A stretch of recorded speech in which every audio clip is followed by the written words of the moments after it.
Kenapa kita harus membela Palestina? Kenapa kita harus simpati dengan Palestina? Kenapa kita harus menolong saudara-saudara kita di Palestina? Yang pertama, Palestina adalah negeri para nabi. Jadi para santriwan dan santriwati yang dimuliakan Allah Subhanahu wa taala, kalau kita lihat sejarah itu, ya, Palestina atau yang disebut dengan Baitul Maqdis atau yang disebut dengan Al-Quds biasa dijuluki juga dengan negeri warisan para nabi. Kenapa? Karena kalau kita lihat sejarah, banyak sekali nabi-nabi dan rasul yang dilahirkan, tumbuh, berdakwah hingga dikuburkan di wilayah Palestina ini. Di antaranya siapa? Ada Nabi Ibrahim alaihissalam, ada Nabi Lut, ada Nabi Ishak, ada Nabi Yakub, ada Nabi Yusuf, ada Nabi Musa, ada Nabi Daud, ada Nabi Sulaiman yang terkenal singgasananya memiliki prajurit dari bangsa jin dan manusia, memiliki prajurit dari hewan dan lain sebagainya. Kekayaan dan kehebatan Nabi Sulaiman ini ada di Palestina. Maka dulu kita pernah mendengar kisahnya Nabi Sulaiman dan Ratu Bilqis. Kalau Raja Sulaiman tinggalnya di Palestina, kalau Ratu Bilqis tinggalnya di kota Ma'rib, Yaman Utara. Ini kalau dulu Ustadz waktu kuliah sering pergi ke kota Ma'rib, tinggal di sana, kita main ke tempat kerajaannya Ratu Bilqis, dan dipindahkan itu singgasananya. Dan hari ini puing-puing istana Ratu Bilqis itu masih ada sampai hari ini. Kalau kita ingin melihat bagaimana kerajaannya Ratu Bilqis besar, ada makbatnya, itu tempat peribadatannya. Bagaimana ketika Ratu Bilqis menyembah matahari, itu kita bisa datang ke kota Ma'rib, Yaman Utara. Kemudian ada Nabi Daud, ada Nabi Isa alaihissalam, dan juga ada Nabi Muhammad SAW yang pernah singgah di Palestina ini. Jadi kenapa kita harus membela Palestina? Yang pertama, karena Palestina adalah negeri para nabi. Baik. Yang kedua, Palestina adalah tanah suci umat Islam. Allah Subhanahu wa ta'ala telah menetapkan bumi Palestina bagi Bani Israel pada zaman Nabi Musa alaihi salam. Ketetapan tersebut memang sebuah fakta yang tidak terbantahkan. Bahkan dalam Al-Quran sendiri Allah mengingatkan kisah Musa ketika berkata kepada kaumnya. Jadi Bani Israel itu adalah orang-orang Yahudi. Bani Israel adalah orang-orang Yahudi. Tapi Bani Israel dulu dengan yang sekarang berbeda. Bani Israel dulu mereka adalah orang-orang Muslim yang masih benar akidahnya. Maka kemudian Allah Subhanahu wa ta'ala berfirman, hai kaumku, masuklah ke tanah suci. Kata Nabi Musa alaihissalam, yaitu Palestina yang telah ditentukan Allah bagimu. Dan janganlah kamu lari ke belakang karena takut kepada musuh, maka kamu menjadi orang-orang yang merugi. Surat Al-Maidah ayat 21. Namun perlu dipahami bahwa ketetapan tersebut tidak lepas dari ikatan tauhid yang ada di dalam diri mereka. Jadi memang dulu orang-orang Yahudi itu masuk di Palestina bersama Nabi Musa alaihi salam. Namun orang-orang Yahudi dulu itu mereka beriman kepada Allah Subhanahu wa ta'ala. Mereka Muslim di zaman Nabi Musa alaihissalam. Tanah suci Palestina berhak menjadi wilayah mereka selama mereka bertauhid dan beriman kepada risalah para nabi. Sehingga ketika mereka kufur kepada Allah dan mengingkari para rasul, lalu membunuh para nabi, melanggar ikatan janji, menolak risalah yang datang kepada rasul yang dijanjikan dalam kitab mereka, maka saat itu pula laknat Allah turun kepada mereka. Dan apa yang pernah ditetapkan Allah pun menjadi tidak layak lagi untuk dimiliki.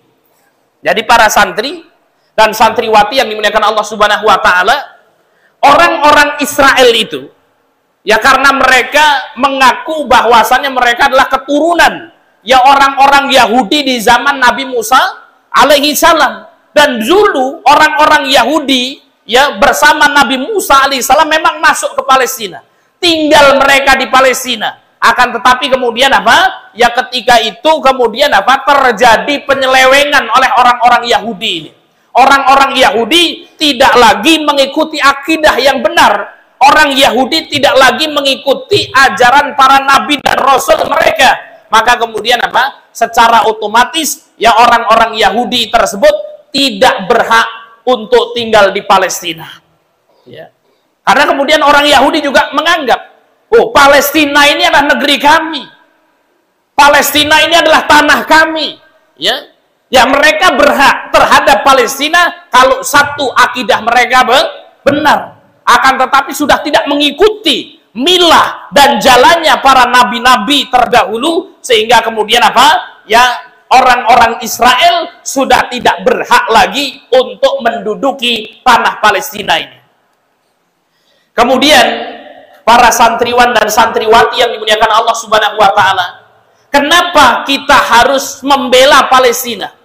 Alasan yang ketiga, karena Masjidil Aqsa menjadi tempat singgahnya Rasul Shallallahu Alaihi Wasallam dalam perjalanan Isra dan Mi'raj, serta menjadi kiblat pertama umat Islam. Ya. Ini maka dicatat. Kenapa kita membela Palestina?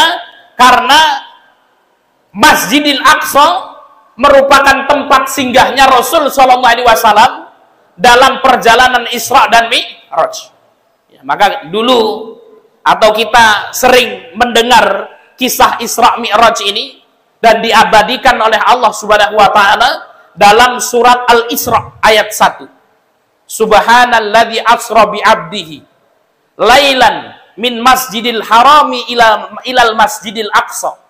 Maha suci Allah yang telah memperjalankan hambanya pada suatu malam dari Masjidil Haram ke Masjidil Aqsa yang telah kami berkahi sekelilingnya agar kami perlihatkan kepadanya sebagian tanda-tanda kebesaran kami. Sesungguhnya dia adalah maha mendengar lagi maha melihat. Ya. Jadi apa dulu? Rasulullah ketika Isra dan Mi'raj melakukan perjalanan dari mana? Dari Mekah Al-Mukarramah menuju Masjidil Aqsa, menuju Palestina. Ya, ini kalau kita lihat ya. Ini Mekah. Ya, Rasul dari sini ya. Kemudian melakukan perjalanan ke Yerusalem ya, atau Palestina yang ada di sini. Ditempuh dalam waktu 1 malam. Padahal kalau pakai jalan biasa itu bisa 1 bulanan sampai ke sini. Ya. Dan Rasul SAW yang melewati 1 malam dari Mekah ke Palestina, kemudian dari Palestina naik ke Sidratul Muntaha. Ya. Kita lihat. Nah, apa sih Masjidil Aqsa itu? Jadi Masjidil Aqsa itu bukan hanya masjidnya ini saja.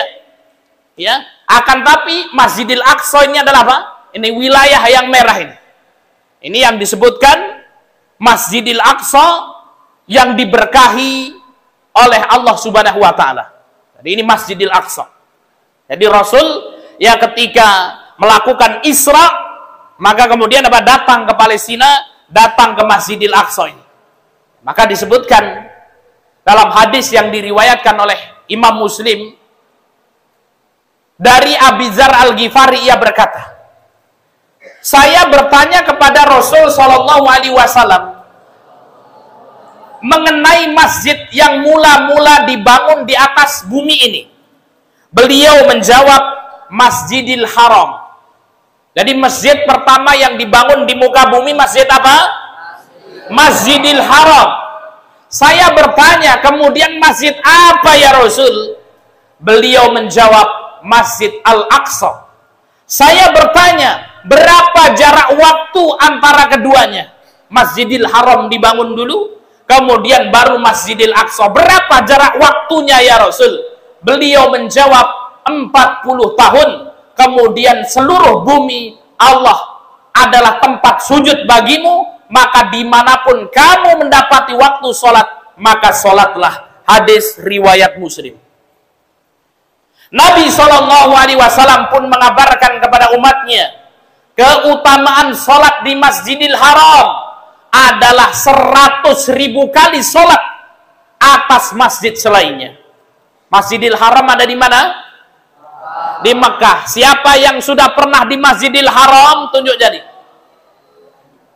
Masya Allah. Siapa yang pengen sholat di Masjidil Haram, tunjuk jari. Ya, mudah-mudahan yang nunjuk jarinya Allah mudahkan. Allahumma amin. Nah, ini siapa yang sholat di Masjidil Haram? Ya. Nah, ini Pak Ustadz pernah belum sholat di Masjidil Haram? Alhamdulillah sudah pernah, ya. Mudah-mudahan bisa berangkat lagi. Nah, kalau kita sholat 1 rakaat di Masjidil Haram, itu mengalahkan berapa? 100.000 kali sholat di masjid yang lain. Kita sholat di masjid ini 100.000 kali, itu kalah dengan sholatnya ya orang yang melakukan sholat 1 rakaat di Masjidil Haram. Sholat di masjidku ini Nabawi. Siapa yang sudah pernah sholat di Masjid Nabawi, tunjuk jari. Masya Allah. Siapa yang pengen sholat di Masjid Nabawi, tunjuk jari. Masya Allah. Ya. Mudah-mudahan Allah mudahkan. Allahumma amin. Ya. Kalau yang kuliah di Madinah, wah itu nanti bisa sholat di Masjid Nabawi. Ya.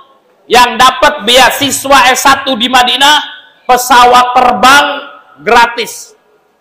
Sampai Madinah, kuliahnya gratis.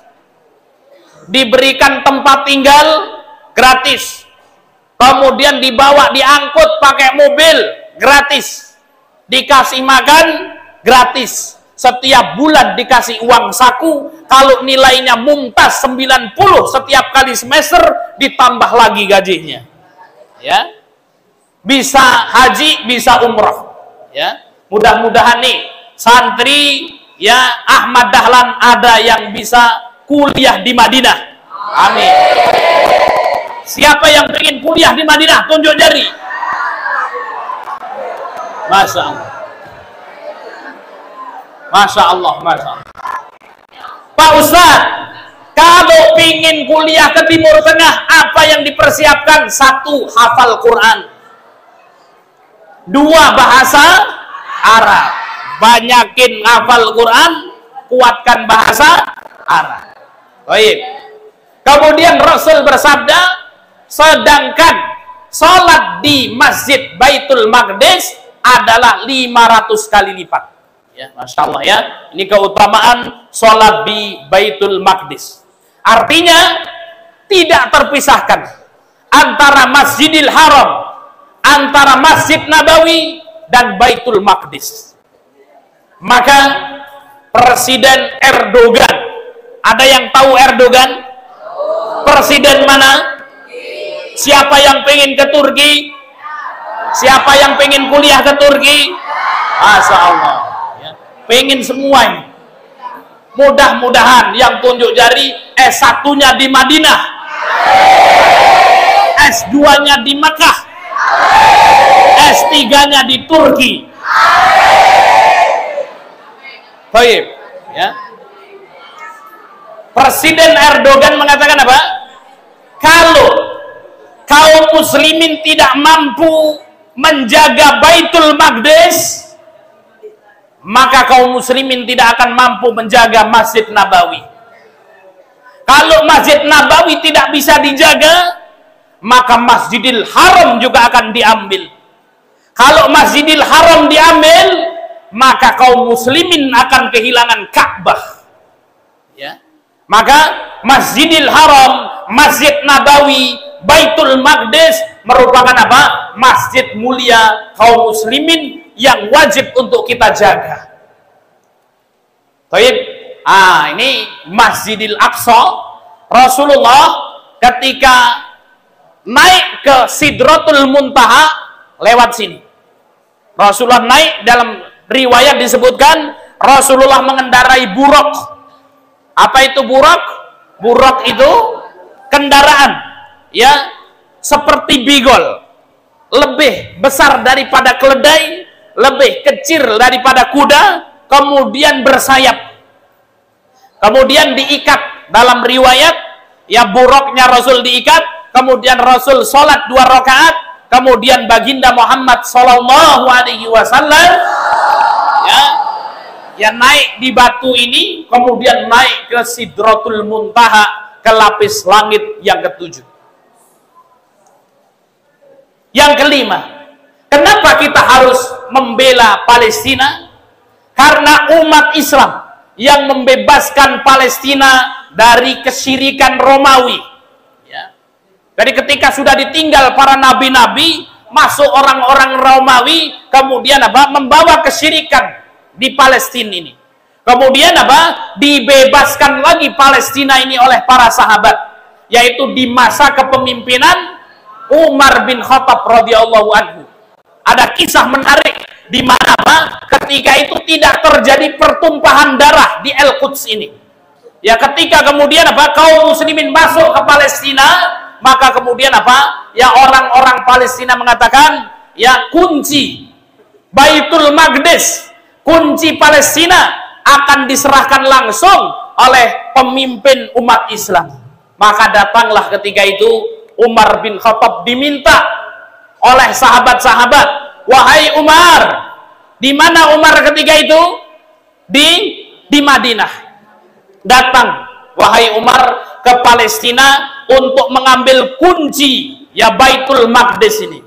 Maka kemudian ya orang-orang yang ada di Baitul Maqdis ini ya semuanya duduk ya, semuanya datang berkumpul pengen melihat bagaimana presidennya kaum muslimin.